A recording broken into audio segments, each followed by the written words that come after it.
하나님 감사합니다. 우리에게 7월이라는 새로운 한 달을 허락해 주셨습니다. 하나님 기도합니다.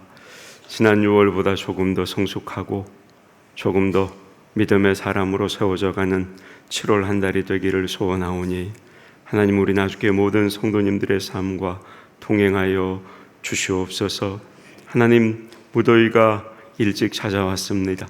우리 성도님들의 가정과 삶의 터전이 때로는 걱정이지만 그럼에도 가장 좋은 곳으로 채워주실 그 하나님을 기대하고 소망하며 모든 삶을 주님 손에 올려드립니다. 하나님, 7월 한 달도 우리 나주교회 모든 성도님들의 삶과 삶의 형편 가운데 하나님 동행하시고 축복해 주시옵소서. 귀한 찬양을 올려드린 할렐루야 찬양대를 축복해 주시고 날마다 주님을 찬양하는데 더 많은 열심을 내어서 하나님께 칭찬받는 믿음의 종들이 되게 하여 주옵소서. 감사드리고 예수님의 이름으로 기도하옵나이다. 아멘. 7월의 첫 번째 주일입니다. 아울러 맥주감사 주일입니다. 오늘도 예배의 자리를 지켜주신 우리 성도님들께 진심으로 감사합니다. 하나님의 은혜와 자비와 평강이 늘 여러분과 함께 하시기를 주님의 이름으로 축복합니다. 아멘. 오늘은 서로에게 이렇게 고백하겠습니다. 받은 은혜에 감사하십시오. 시작. 받은 은혜에 감사하십시오. 예, 아멘입니다. 서울의 큰 대형교회 목사님이 추수감사 주일에 이런 설교를 했습니다. 목사님이 지난 1년을 되돌아보니 성도들 중에 별세한 분과 병원에 입원하신 분들이 굉장히 많았다는 겁니다. 큰 교회니까 얼마나 많았겠습니까? 목사님은 그 숫자를 알려주면서 이렇게 말을 했습니다. 지난 1년 동안 우리 교회에서만도 이렇게 많은 분이 돌아가시거나 병원에서 고생을 하셨습니다. 그런데 우리는 한 해를 건강하게 지냈으니 얼마나 감사한 일입니까? 그런데 이 목사님의 설교를 듣고 계셨던 그 교회 한 평신도 한 분이 자신의 친구에게 이렇게 말을 했다는 겁니다. 나는 목사님의 설교가 좀 이해가 안 돼. 그렇다면 성도가 별세한 것은 감사한 일이 아닌가? 성도가 병원에 입원한 것도 감사한 일이잖아. 이렇게 말을 했다는 거예요. 죽음도 질병도 감사한 일이라고 생각하는 걸 보니 이 평신도분은 신앙이 좋은 분임에 틀림이 없습니다. 자, 그러면 여러분은 어떠세요? 여러분은 이 목사님의 설교와 이 평신도분의 말 중에 누구의 말이 더 공감이 되십니까? 사실 누구의 말에 더 공감이 되든 그건 상관이 없습니다. 왜냐하면 두 분의 말 모두가 일리가 있기 때문입니다. 먼저 이 목사님의 설교를 보세요. 목사님께서 왜 이런 말씀을 전했을까요? 성도들이 하나님의 은혜를 받아도 감사할 줄 모르기 때문이죠. 많은 성도들이 하나님의 은혜 속에 한 해를 잘 지냈습니다. 그런데도 자기는 특별한 행운을 얻지 못했다고 하나님께 감사하지 못하는 거죠. 자, 목사님은 그런 성도들에게 사실은 우리가 얼마나 큰 은혜를 받고 사는지를 깨닫게 해주고 싶었던 겁니다. 그래서 이런 예를 소개해 준 거죠. 실제로 많은 성도들이 이 목사님의 설교에 공감하고 다시 한번 하나님께 감사를 드렸습니다. 그러면 여러분, 앞선 그 평신도분의 말은 틀렸을까요? 아닙니다. 생각해 보세요. 성도가 이 세상에 수고를 그치고 천국에 간 것 감사한 일입니다. 실제로 많은 성도님들의 가족을 잃고도 하나님께 감사를 드립니다. 왜 그렇습니까? 그 슬픔 중에도 하나님의 위로를 체험하기 때문입니다. 그리고 그런 하나님의 은혜를 깨닫고 감사를 드리는 거죠. 병원에서 치료받는 환우분들도 마찬가지입니다. 대부분의 성도들은 질병의 고통 속에서도 하나님의 은혜를 깨닫고 많은 감사를 드립니다. 그리고 사실 그런 성도들은 저희 교회 안에도 얼마든지 많이 계십니다. 한 성도님의 자녀가 어려운 질병으로 큰 고생을 하게 되었습니다. 부모로서 얼마나 그 마음이 아프고 상했겠습니까? 그러나 이 성도님은 이렇게 고백을 합니다. 내 자녀가 이런 어려움을 겪어보니 오히려 정말로 하나님의 은혜를 깨닫게 되었습니다. 전에는 하나님께 별로 감사하지 못하고 살았는데 지금은 모든 것이 감사한 일이라는 것을 깨달았습니다. 이 성도님이 감사한 것은 두 가지 이유 때문이었습니다. 첫째는 자신이 이런 고난을 당해보니 지금까지 주님이 지켜주신 은혜가 얼마나 큰지를 깨닫고 정말로 모든 일에 하나님께 감사하게 된 것이고, 두 번째는 지금의 그 고난 속에서 하나님이 베푸시는 은혜를 체험하면서 그 은혜에 감사를 하게 된 겁니다. 자, 여러분, 이 성도님의 감사를 한번 보세요. 첫 번째 감사의 이유는 앞선 목사님이 가르치려고 했던 감사입니다. 어려움을 만나자 평소에 하나님이 베푸신 은혜가 얼마나 컸는지를 깨닫고 감사하는 거죠. 두 번째 감사의 이유는 앞서 평신도분이 말했던 감사입니다. 어려움 자체가 하나님의 축복이라는 것, 그것을 깨닫고 감사한 겁니다. 성도님들, 우리도 마찬가지입니다. 우리는 앞선 목사님의 설교에서도 감사의 조건을 깨닫고 하나님께 감사할 수 있습니다. 이건 내가 평안할 때 하는 감사죠. 좋은 감사입니다. 그러나 내가 큰 어려움을 당하고 있다면 앞선 그 평신도분의 말처럼 그 고난 속에서도 하나님의 축복을 깨닫고 감사할 수 있는 겁니다. 고난 속에서 하는 감사니까 성숙한 감사겠죠. 여러분, 이렇게 우리는 서로 다른 처지에서도 얼마든지 하나님께 감사할 수 있는 겁니다. 평안할 때도 감사하고 고난 당할 때도 감사할 수 있는 겁니다. 그런데 여러분, 이런 경우에 반드시 하지 말아야 할 것이 하나가 있습니다. 이게 중요한 거예요. 그게 뭐냐? 나와 처지가 다른 사람이 감사하는 것을 보면서 그 사람을 비난하면 안 된다는 겁니다. 나는 평안 속에서 감사합니다.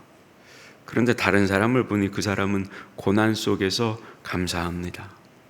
그런데 그때 그 사람을 보고 왜 고난을 당하면서도 그렇게 감사하냐고 비난해서는 안 되는 겁니다.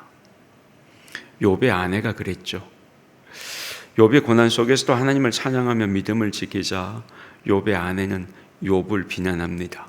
욥기 2장 9절은 그런 욥의 아내 모습을 이렇게 기록을 합니다. 그의 아내가 그에게 이르되 당신이 그래도 자기의 온전함을 굳게 지키느냐? 하나님을 욕하고 죽으라. 결국 어때요? 욥의 아내는 이 말 한마디 때문에 믿음 없는 사람이 되어버립니다. 따라서 우리는 남이 고난 속에서 하나님께 감사하는 것을 보면서 그 상황을 내가 이해하지 못한다고 해서 그 상대를 비난해서는 절대 안 되는 겁니다. 여러분, 이건 반대의 경우도 마찬가지입니다. 나는 고난 속에서 하나님께 감사하는데 당신은 왜 평안한 것에 감사하냐? 이렇게 상대를 비난해서도 안 되는 겁니다.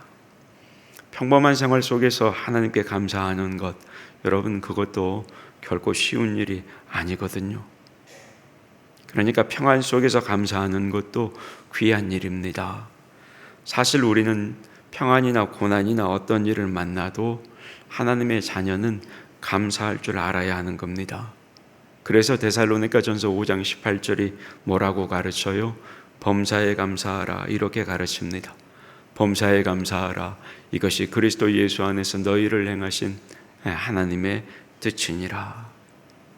자, 그러면 여러분, 우리가 이렇게 범사에 감사하려면 어떻게 해야 할까요?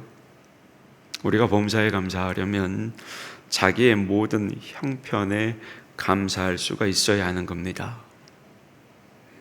그래야 그게 범사에 감사하는 거니까요. 그래서 우리는 각자 자기의 형편에서 하나님의 은혜를 깨닫고 감사해야 하는 겁니다. 그러니까 우리는 다른 성도가 나와 다른 형편과 처지에서도 감사하는 것을 보면서 그게 바로 범사에 감사하는 모습이라는 사실, 그걸 인정해 줘야 하는 겁니다. 그 성도를 존중해야 하는 겁니다. 절대 비난해서는 안 되는 겁니다. 이렇게 우리는 서로 이해하며 서로 사랑하는 교회를 세워가야 하는 것, 그게 맞는 겁니다. 오늘 우리가 받은 본문의 말씀은 이 성도들의 신앙관이 다를 때 이제 그런 경우에 어떻게 서로 용납해 줘야 하는지 그걸 우리에게 가르치는 말씀입니다. 여러분, 오늘 본문을 보세요. 어떻게 먼저 용납해 주라고 말씀합니까? 믿음이 약한 사람의 의견을 비판하지 말라, 이렇게 말씀하죠. 본문 1절을 보세요. 뭐라고 합니까? 믿음이 연약한 자를 너희가 받되 그의 의견을 비판하지 말라. 그러면서 이제 오늘 본문 말씀은 무슨 예를 듣냐면 다름 아니라 우리가 먹는 문제, 이 음식의 문제를 예를 들어서 이걸 설명을 합니다. 오늘 본문에 기록된 당시에 믿음이 강한 사람들은 어떤 음식이든지 자유함으로 그 음식을 먹었습니다. 그런데 반면에 믿음이 연약했던 사람들은 고기를 먹지 않고 무엇만 먹었냐? 채소만 먹었습니다. 왜 그랬을까요? 대표적인 이유가 이렇습니다. 당시 시장에서 유통되는 대부분의 고기는 당시 이방 우상들에게 제물로 바쳐졌던 고기들이 시장에 나와 유통이 되었습니다. 그러니까 그 고기를 먹으면 우상의 제물을 먹게 되는 거죠. 그런데 믿음이 강한 사람들이 볼 때는 이 우상이라는 것이 진짜 신도 아니고, 따라서 진짜 신이 아니니 음식에 아무런 영향도 미칠 수가 없었던 겁니다. 그러니 이게 우상의 제물이었다고 해도 아무런 상관이 없었던 거죠. 그래서 믿음이 강한 사람은 아무 거리낌 없이 그 우상의 제물이었던 고기를 먹었던 겁니다. 근데 반면에 믿음이 약했던 사람이 볼 때는 우상의 제물을 먹는 것은 우상 숭배에 참여하는 것으로 여겨졌습니다. 그런데 어때요? 대부분 시장에서 유통되는 고기가 우상의 제물이었으니까, 그래서 믿음이 연약한 사람들은 아예 그 고기를 먹지를 않고 채소만 먹었던 겁니다. 자, 여러분, 이들의 모습을 한번 보세요. 고기를 먹는 사람은 왜 고기를 먹었습니까? 우상은 아무것도 아니라는 믿음이 있었기 때문에 고기를 먹은 겁니다. 그러면 반면에 고기를 먹지 않은 사람은 왜 안 먹었습니까? 조금이라도 우상 숭배에 빠지면 안 된다는 믿음이 있었기 때문에 고기를 안 먹은 겁니다. 그러니까 먹은 사람도 믿음 때문에 먹었고, 먹지 않는 사람도 믿음 때문에 먹지를 않았던 겁니다. 그러면 여러분, 이 둘 중에 누가 옳아요? 누가 옳아요? 다 옳아요. 둘 다 옳다고요. 둘 다 하나님을 사랑하며 섬기는 마음으로 먹기도 하고 먹지 않기도 했기 때문입니다. 여러분, 하나님이 우리의 무엇을 보신다고요? 마음을 보세요. 중심을 보신다고요. 그런데 이 두 경우 다 하나님을 사랑하며 섬기는 마음으로 행동한 거잖아요. 그래서 둘 다 괜찮은 겁니다. 그러나 문제가 있었습니다. 이제 이게 더 큰 문제인 거죠. 그게 뭐냐? 이들이 서로를 비난했다는 겁니다. 음식을 먹는 사람은 먹지 않는 사람을 향해 믿음이 약하다고 비난했고, 먹지 않는 사람은 먹는 사람을 향해 우상의 제물을 먹는다고 비난했던 겁니다. 그리고 사도 바울은 이런 모습을 보면서 진짜 잘못된 건 먹느냐 안 먹느냐 이게 문제가 아니라 서로 그렇게 비난하는 것, 그게 가장 큰 문제라는 것을 가르친 겁니다. 자, 그러면 여러분, 이 문제를 어떻게 하면 해결할 수가 있겠습니까? 간단합니다. 이 문제는 서로가 상대방을 이해하고 받아주면 되는 겁니다. 그래서 사도 바울은 서로가 상대방을 받아주라고 가르치는 겁니다. 그러면서 바울은 성도들이 이렇게 서로를 받아줘야 하는 이유를 이야기를 하는데, 그게 뭐냐? 하나님께서 그 성도를 이미 받아주셨다는 겁니다. 그러니까 서로 간에 비난하는 상대를 하나님께서 모두 용납하고 받아주셨다는 거죠. 그래서 여러분 오늘 보면 3절 말씀을 보세요. 3절에 뭐라고 말씀합니까? 먹는 자는 먹지 않는 자를 업신여기지 말고 먹지 않는 자는 먹는 자를 비판하지 말라. 이는 하나님이 그를 받으셨음이라. 이렇게 말씀하는 겁니다. 하나님께서 이미 그 성도를 받아주셨기 때문에 나는 절대로 그 성도를 비난할 수 없다는 거죠. 그러면 하나님께서 그 사람을 받아주시는 이유가 뭡니까? 말씀드렸어요. 하나님은 그 사람의 행동이 아니라 마음을 보시기 때문입니다. 고기를 먹느냐 안 먹느냐의 행동이 중요한 게 아니라 어떤 마음으로 그 고기를 먹었느냐 안 먹었느냐, 이게 중요한 겁니다. 그리고 이것은 음식만의 문제가 아니라는 거예요. 그래서 오늘 본문에 보면 한 가지 문제를 더 제기합니다. 그게 날의 문제입니다. 소위 종교적인 날이나 절기를 지키는 것도 마찬가지라는 거예요. 여러분, 교회 안에는 여러 가지 절기가 있습니다.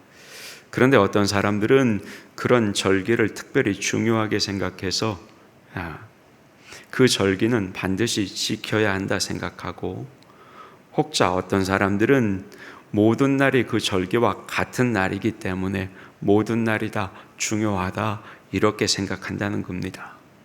근데 바울은 이런 것도 다 괜찮다고 말을 하는 겁니다. 왜냐? 양쪽이 다 올바른 마음으로 올바른 믿음을 가지고 그렇게 하기 때문이라는 겁니다. 더 문제는 뭐라고요?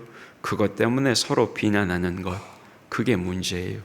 그래서 사도 바울은 그런 문제를 가지고 서로 비난하지 말라라고 가르치는 겁니다.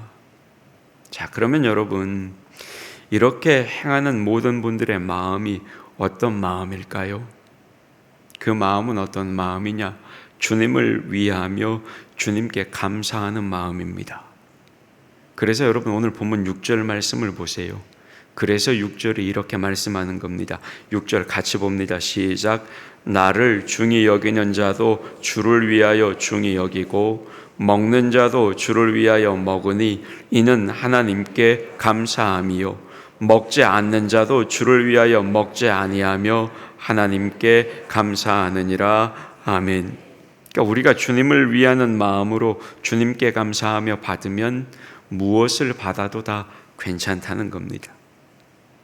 그러니까 정말 주님께 감사하면서 받으면 그게 고기든 그게 채소든 그걸 먹든 안 먹든 괜찮다는 거예요.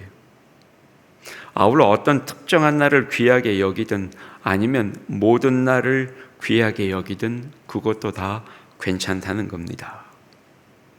여러분, 여기서 우리는 아주 중요한 사실 한 가지를 깨닫게 됩니다. 그게 뭐냐? 그것은 바로 우리의 행동이 옳으냐 옳지 않으냐, 이것은 우리가 하나님께 감사하고 있느냐 아니냐, 여기에 달려 있다는 겁니다. 이게 중요한 거예요. 맞아요, 여러분. 사실 우리가 하나님께 감사함으로 받으면 모든 것이 다 선이 되는 겁니다. 그래서 디모데전서 4장 4절은 우리에게 이렇게 증거하는 거예요. 같이 볼까요? 시작. 하나님께서 지으신 모든 것이 선함에 감사함으로 받으면 버릴 것이 없나니. 아멘. 무슨 말이에요? 하나님께 주신 모든 것을 감사함으로 받으면 모든 것이 다 우리가 받을 만한 선한 것이 된다는 겁니다.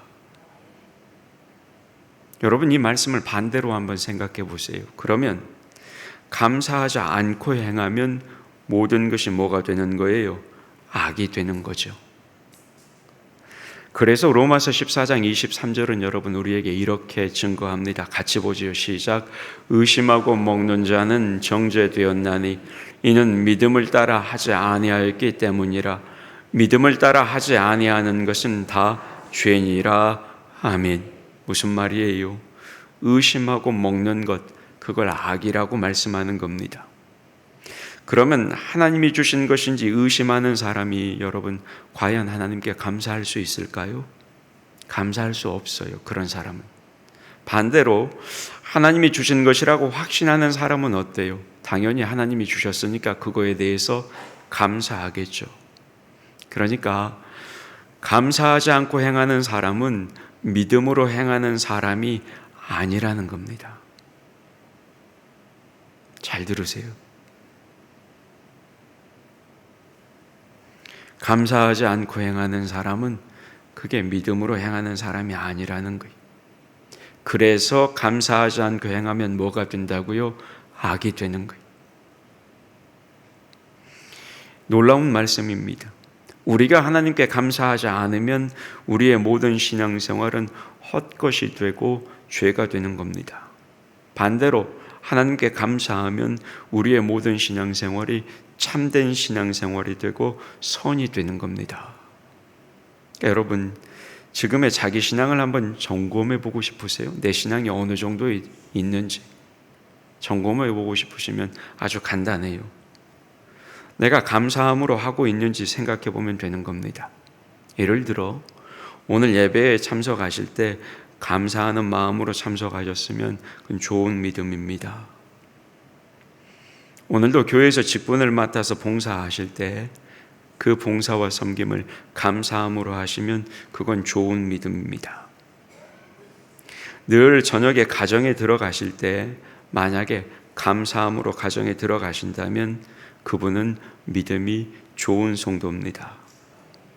그러나 반대로 교회에 나오든지 교회에 나와 봉사를 하든지 아니면 가정을 돌보든지 그 가운데 감사하는 마음이 없으면 그건 여러분 그분의 신앙에 문제가 있는 겁니다. 기억하셨으면 좋겠습니다. 우리의 신앙생활은 하나님께 감사할 때 참 신앙생활이 되는 겁니다. 그렇다면 여러분, 내가 만약에 하나님께 감사하는 마음으로 하기만 하면 무엇이라도 해도 되는 걸까요? 그렇게 질문할 수 있겠죠. 맞습니다. 여러분, 원칙적으로는 그래도 됩니다. 왜냐하면 하나님께 감사하는 사람은 하나님을 사랑하는 사람이고 하나님께 감사하는 사람은 하나님 뜻대로 순종하고 행동하는 사람이기 때문입니다. 그러니까 정말로 하나님께 감사하는 사람은 하나님의 뜻을 어기거나 이웃을 해치는 그런 행동을 하지 않는다는 거죠. 그러지 않겠습니까? 그래서 감사하는 마음으로 하면 무엇라도 해도 괜찮은 겁니다. 절대 선을 넘지 않으니까요. 그런데 여러분, 이것은 이론적으로만 그래요. 이론적으로만. 실제로는 우리가 연약해서 감사하는 마음으로 해도 이웃에게 해를 끼치기가 쉽습니다. 그래서 우리는 감사하는 마음으로 하더라도 꼭 이웃에게 덕을 끼치는 행동만 해야 한다는 사실, 여러분 그걸 기억하셔야 됩니다. 이웃에게 뭘 끼쳐요? 덕을 끼쳐요.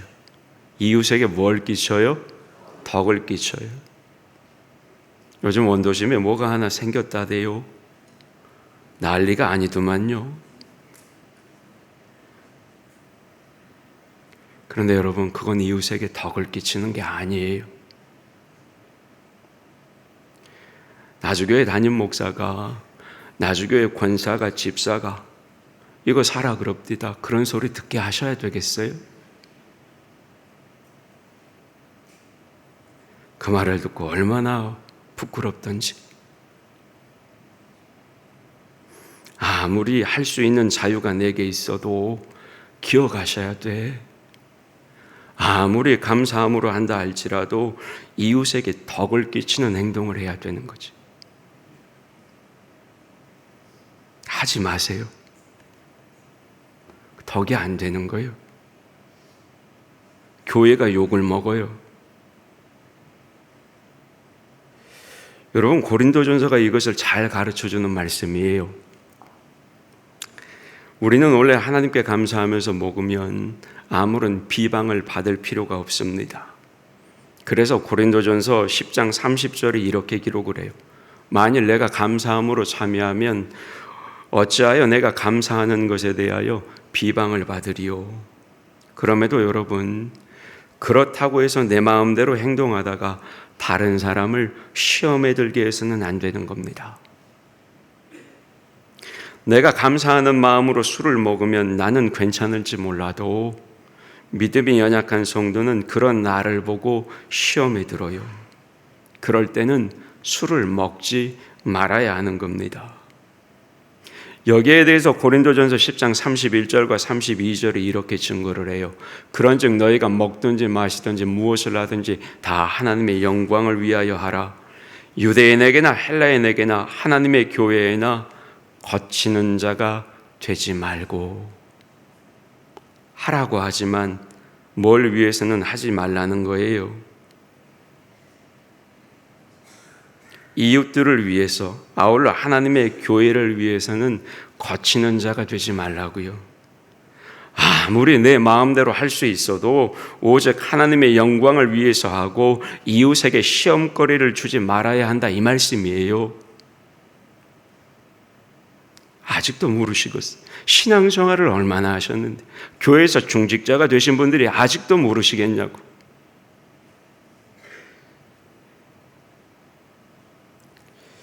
여러분, 지금까지 살펴본 내용에서 우리는 세 가지를 알 수가 있습니다. 첫째, 우리가 진심으로 주님께 감사하며 행동한다면 그건 다 옳은 행동이라는 겁니다. 왜요? 주님께 감사하는 것이 올바른 신앙의 증거이기 때문입니다. 둘째, 다른 사람이 나와 다르게 행동해도 그가 주님께 감사하며 행동한다면 그것들을 다 이해하고 받아줄 수 있어야 한다는 겁니다. 셋째, 나는 감사하면서 떳떳하게 할 수 있어도 믿음이 약한 사람이 시험에 들 위험이 있다면 그 사람을 위해서 절제할 수도 있어야 한다는 겁니다. 사실 진정으로 하나님께 감사하는 사람은 하나님과 이웃을 사랑하기 때문에 얼마든지 절제할 수가 있는 겁니다. 그리고 이런 감사와 용납과 절제의 삶이 여러분, 그게 성숙한 신앙생활이에요. 성도 여러분, 오늘은 맥주감사주일이에요. 맥주감사주일은 보리와 밀의 주스를 허락해 주신 하나님께 감사를 드리는 절기입니다.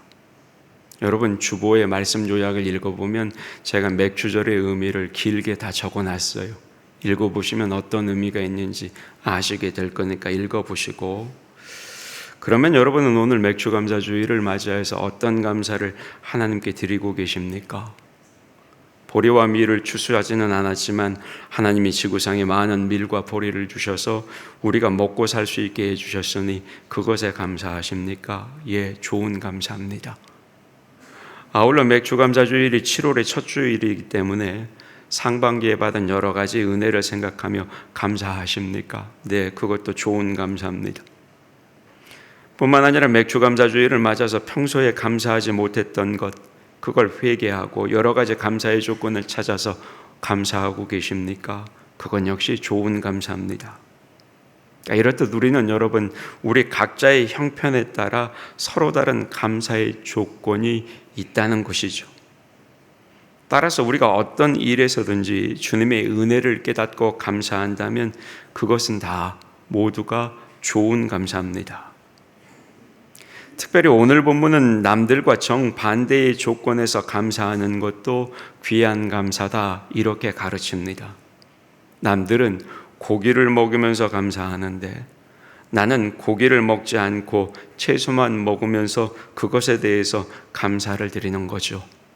그것도 감사합니다.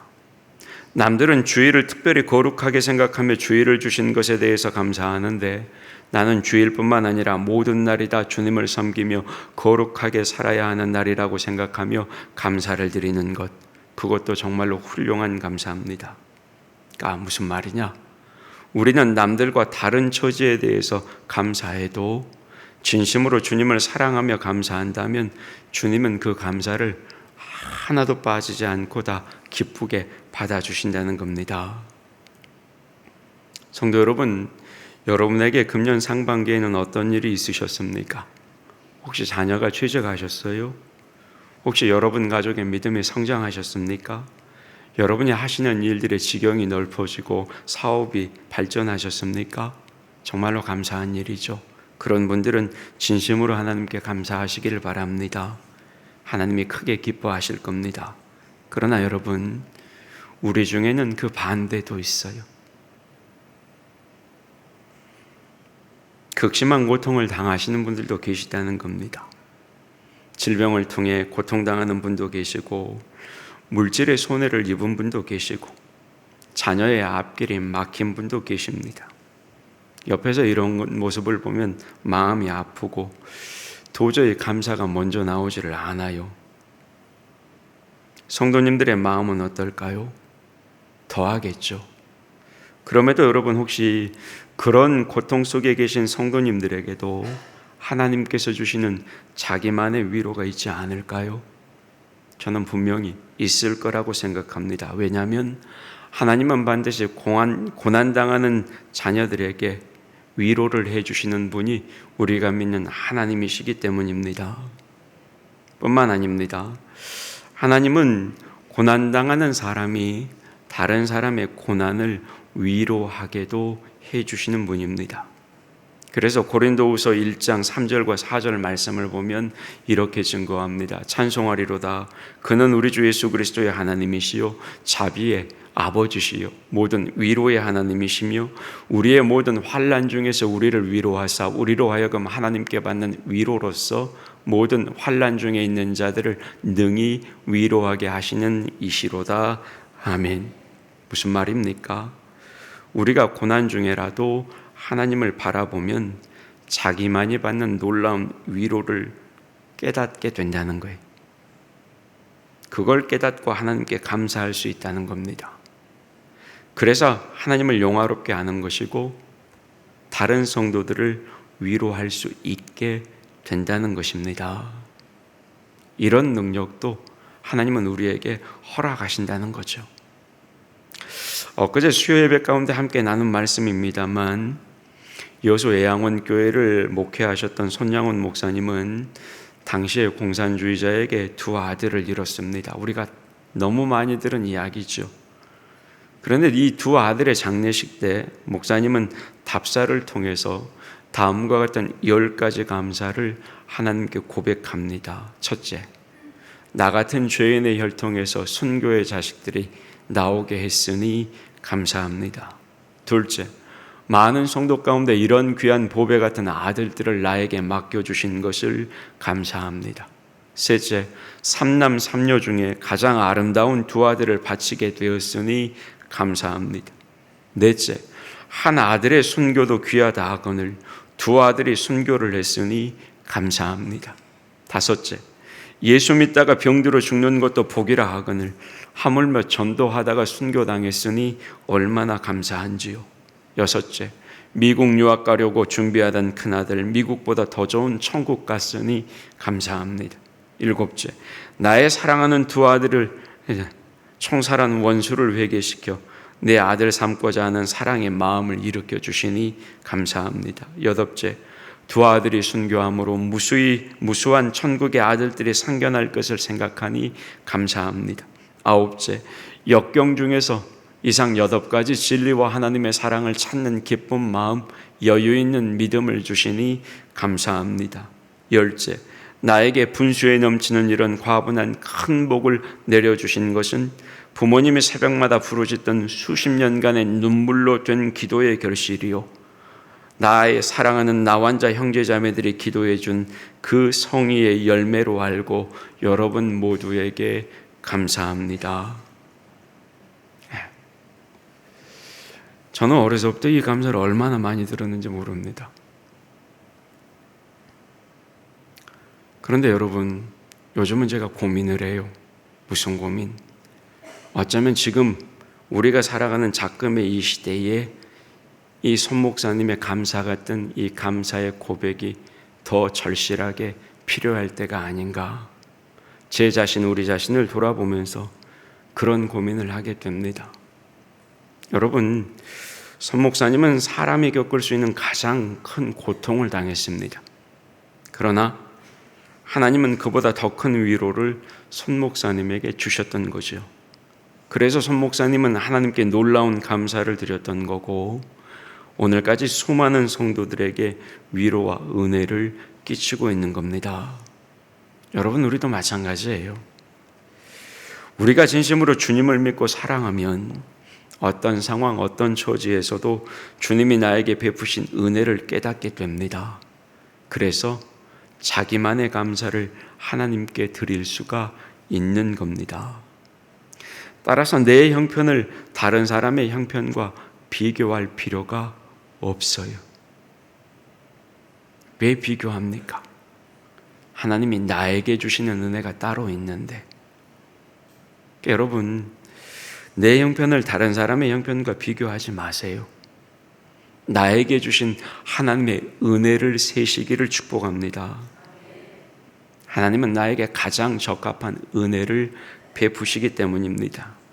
그러니까 나는 내가 받은 은혜만 자기만의 감사로, 나만의 감사로 하나님께 드리면 되는 겁니다. 그럼에도 우리가 잊지 말아야 할 것은 뭐냐? 다른 사람이 하나님께 드리는 그 감사도 인정해야 한다는 겁니다. 그럴 때 하나님께서 우리 모두의 감사를 다 받아주시고 아울러 우리 모두에게 더 큰 은혜와 축복을 허락하신다는 거죠. 그러니까 아무쪼록 여러분, 2025년 오늘 맥주감사주의를 맞아서 우리 모두가 하나님께서 지금 나에게 주신 것, 그것이 나에게 가장 적합한 은혜라는 사실을 깨닫고 자기만의 감사를 드릴 수 있기를 주님의 이름으로 축복합니다. 아울러 다른 성도들의 신앙과 감사도 받아야 돼요. 이해해 주셔야 돼. 용납하셔야 돼. 수용하셔야 돼. 그래서 또 다른 누군가의 아픔도 위로해 줄 수 있는 그런 우리 나주교회 성숙한 신앙인들이 다 되시길 주님의 이름으로 축복합니다. 아멘. 하나님, 2025년 지난 6개월의 여정 속에 우리에게 은혜를 주시고 사랑을 베푸심에 감사합니다. 그 은혜와 사랑으로 지금 여기 우리가 하나님 앞에 있습니다. 우리를 지금 여기 있게 하신 그 하나님의 사랑과 은혜에 감사하는 맥주감사주일이 되게 하여 주시옵소서. 그럼에도 하나님, 우리는 시간 속에서 우리가 경험하는 우리네 삶의 모든 모습들이 다 다릅니다. 우리의 생각과 우리의 의지와는 다를 때도 너무 많습니다. 평안을 구하지만 폭풍우를 만나고, 폭풍우 속에서도 출구를 찾지만 여전히 출구를 찾지 못하는 난감함을 경험하게 됩니다. 그럼에도 그 속에서도 우리는 손으로 우리를 인도하실 하나님을 기대하며 모든 것을 감사함으로 해야 함을 다시 말씀을 통해 배웁니다. 하나님, 지금이라도 우리 각자의 삶 속에서 자기만의 감사할 이유를 발견하게 하시고, 그래서 감사주일인 오늘 더 많이 감사할 수 있는 주님의 자녀들이 되게 하여 주시옵소서. 삶의 모든 희노애락을 주신 주님의 은혜에 감사드리며 예수님의 이름으로 기도하옵나이다. 아멘.